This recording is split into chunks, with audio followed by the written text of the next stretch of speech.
আসসালামু আলাইকুম। সবাই কেমন আছেন? আশা করি সবাই ভালো আছেন। আমরাও আল্লাহর রহমতে সবাই ভালো আছি। কালকে একটু অসুস্থ ছিলাম, আজকে আল্লাহর রহমতে ভালো আছি।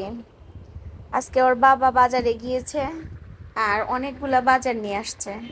আমাদের 1 মাসের বাজার একসাথে করা হয় তো, এই জন্য একদিনে বেশি চাপ পড়ে যায়।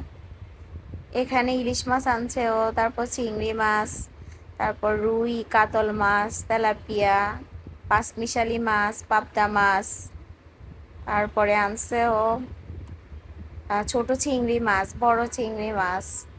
তারপর আমার ছোট ছেলে অনেক পছন্দ করে বড় চিংড়ি মাছগুলা, ওর জন্যই বিশেষ করে চিংড়ি মাছগুলো আনা।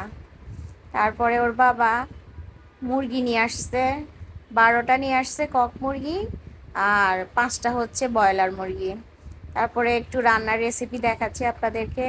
চিংড়ি মাছ ভুনা করেছিলাম, তারপরে ছোট মাছ হাতে মেখে রান্না করেছিলাম। ছোট মাছ এভাবে রান্না করে হাতে মেখে রান্না করলে অনেক ভালো লাগে। তারপর সন্ধ্যা আমরা সবাই পিৎজা খেলাম। আমার ছেলের আজকে বার্থডে ছিল, সবাই আমার ছেলের জন্য দোয়া করবেন। সেই উপলক্ষে আজকে আমরা পিৎজা খেয়েছিলাম। সবাইকে অনেক ধন্যবাদ।